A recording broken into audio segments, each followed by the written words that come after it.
ចូលមួយទៀតតើតើជាមួយនឹងការ detect ទៅលើ version អូខេយើង detect ទៅលើ version ហ្នឹងគឺយើងចង់ដឹងថា port ដែលបើកហ្នឹងវាមាន version ប៉ុន្មានដែលអាចយើងយកអា version ហ្នឹងយកទៅរកតាមអ៊ីនធឺណិតថា version ហ្នឹងវាមាន vulnerability អីអត់វាមានអីអត់ចឹងដើម្បីយើងងាយស្រួលការពារជាមុនអីចឹងចឹង mode វា option វាគ្រាន់តែដក S V ធំមក S ហ្នឹងមានន័យថា scan V ហ្នឹងថា version អូខេបីដូចតែបានចែងចឹងunmap ហ្នឹងវា tool វាសំខាន់ខ្លាំងមែនតើនៅក្នុងផ្នែកខាង ethical hacking ហ្នឹងដើម្បីធ្វើការ enumerate ទៅលើ service មួយឬក៏តាក់ទងជាមួយការធ្វើ information gathering ហ្នឹងមុននឹង hack ចូល system ណាមួយគេមិនមែនចាប់ផ្ដើមមកគឺ hack តែម្ដងទេគឺគេមាន step by step គេដំបូងគេត្រូវធ្វើអីចឹងអូខេដើម្បីឲ្យដឹងពី target ហ្នឹងយើងត្រូវធ្វើការ scan មើលថាប្រភេទ system ហ្នឹងគេប្រើប្រភេទអីគេប្រើ Linux ឬក៏ Windows ឬក៏គេប្រើពពុះ OS អីផ្សេងអញ្ចឹងដើម្បីពេល attacker build ទៅលើ payload ហ្នឹងគឺវាឲ្យត្រូវទៅនឹងអាប្រភេទ OS ដែរ target គេប្រើហ្នឹងរួចដើម្បីដឹងមើលថា version ហ្នឹងវាមាន vulnerability អីអត់គេអាច exploit អីបានអត់អញ្ចឹងគេសិតតែប្រើ unmail ដើម្បី scan មើលមិនប្រកាសថាការ hack ចូល system មួយហ្នឹងគេប្រើតែប្រភេទ unmail ដើម្បី scan គេមាន tool អីផ្សេងទៀតឬក៏គេអាច build អីខ្លួនឯងដើម្បីធ្វើការជំនួយ scan របស់គេហ្នឹងទៅ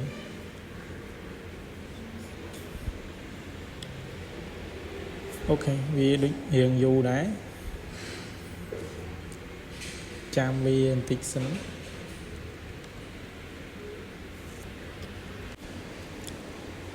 អូខេឥឡូវយើងធ្វើការ scan មើលវាមកដើម្បីយើងចង់ដឹងពី detect version ហ្នឹងអូខេ press enter អូខេយើងចាំវាបន្តិចដើម្បីឲ្យដឹងថា version ម៉ានអញ្ចឹងអូខេឥឡូវវាចេញមកហើយវាមានដូចជា port status service ជាមួយនឹង version នេះហ្នឹងអញ្ចឹងយើងដឹងហើយថាដូចជា version របស់ ITP version VS HTTPD 2.3.2 ហ្នឹងវាមាន vulnerability យើងអាច exploit បានអញ្ចឹងយើងអាច check មើលលើ internet តិចទៅ exploit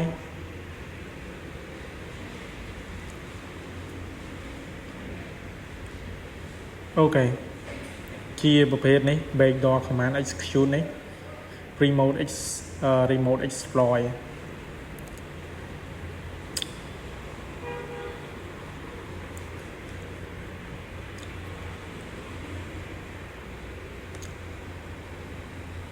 អូខេ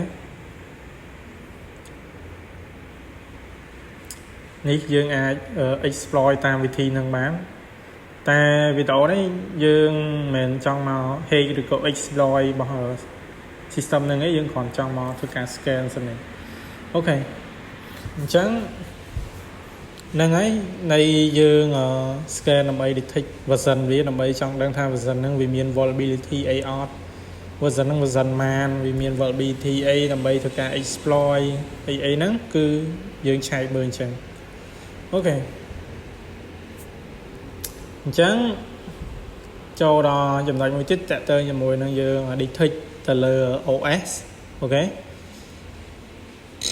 យើង detect ទៅលើ OS ហ្នឹង យើងគ្រាន់តែវាយអូធំមកយើងចង់ដឹងអូវាត្រូវការ root user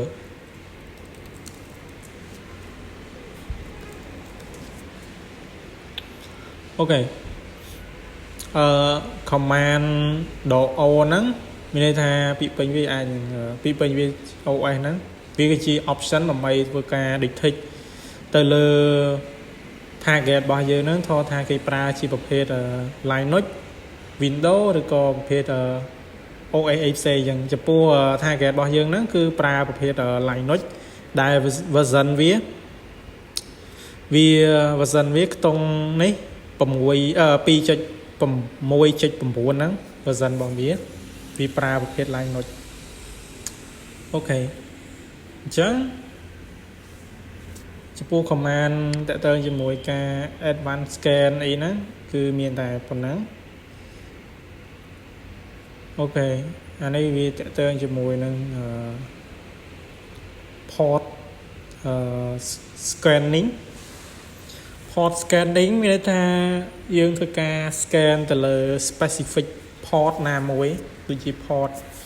8080ដែលជា port HTTP port 22ដូចជា port ASA ចឹងយើងចង់ detect តែ specific port ទេអញ្ចឹងយើងនិយាយទៅជាមួយ port ហ្នឹងយើងត្រូវដឹងថា port TCP និង UDP ហ្នឹងវាមានប្រមាណទាំងអស់អញ្ចឹងអញ្ចឹង port ទាំងអស់ហ្នឹងគឺមាន65535 port អូខេ port ទាំងអស់គឺមានប៉ុណ្ណឹងអញ្ចឹងចំពោះ nmap វិញ by default របស់វាគឺ scan តែ1000 port ទេបើសិនមកយើងអត់ដាក់ mode អីគឺយើងទូទៅយើង scan តែ1000 port ទេអញ្ចឹងយើងចូលមកយើងscan វាអូខេលុប sudo ចាំអូខេបើសិនបើយើងអត់ដាក់ mode អីអញ្ចឹងគឺវា scan 1000 port ទេបើសិនមកយើងចង់ specific ទៅលើ port ថាយើងចង់ scan port 80អញ្ចឹងយើងគ្រាន់វាយ option P ដក P យើងវាយលេខ80មកគឺវា scan តែ port 80ហ្នឹងទេអូខេនេះឃើញ scan តែ port 80ហ្នឹងទេអញ្ចឹងបើយើងចង់ specific port ដាក់ថា port ប្រមាណទៀតយើងអាចប្រើក្បៀសដើម្បី scan បាន multiple port port ម៉ានទៅថត port 22 port 21 port យ៉ាងប៉ុណ្ណឹងសិនអញ្ចឹងយើង scan ចំនួន3 port ហ្នឹងមាន port 21 22និង80គឺវាសុទ្ធតែបើកទាំងអស់អញ្ចឹងអាហ្នឹងយើង specific ទៅលើ port scan specific ទៅលើ port ណាអូខេអញ្ចឹងក៏យើងអាចដាក់ option អីនៅក្នុងនឹងទៀតដែរយើង scan ជាប្រភេទអីគេប្រភេទ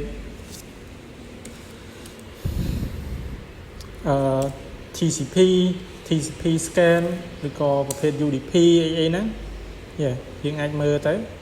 TCP អូខេបើសិនបើយើងចង់ដូរ option វាដាក់ថា scan ជាប្រភេទ UDP អញ្ចឹងក៏វាចេញជាប្រភេទUDP ឯដែរអូខេនេះជាប្រភេទ UDP ឯងអូខេ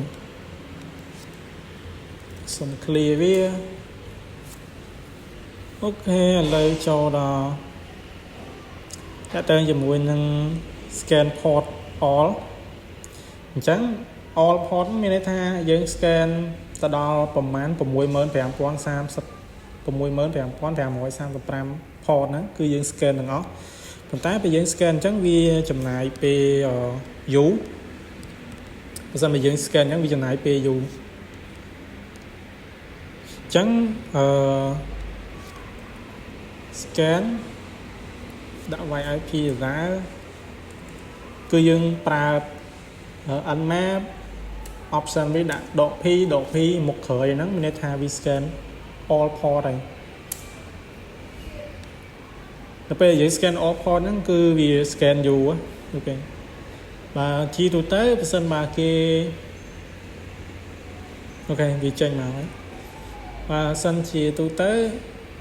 tôi sân bạc kia scan kia up scan từng anh thế kia scan về tại port ná đại vì tu tới đại pra nước nông pra sở vi nước nông ô ai năng thế đại vì nghe rừng crew ấy thế kia mìnhធ្វើការ scan ទាំងអស់អញ្ចឹងវាចំណាយពេលយូរចំណាយអីអញ្ចឹងអូខេតែនេះគាត់ថាវីដេអូសម្រាប់បង្ហាញអញ្ចឹងយើងត្រូវប្រាប់ detail អីតិចទៅអូខេបើធ្វើការចាក់ស្ដែងទៅលើពពួកដូចជាយើងធ្វើការមុនហេចូលអីអញ្ចឹងយើង scan អីអញ្ចឹងយើងត្រូវមើលតែ command port អីទូទៅដែលប្រើអីទេ port ខ្លះយើងអត់ដឹងដែរទេអូខេអញ្ចឹងOkay.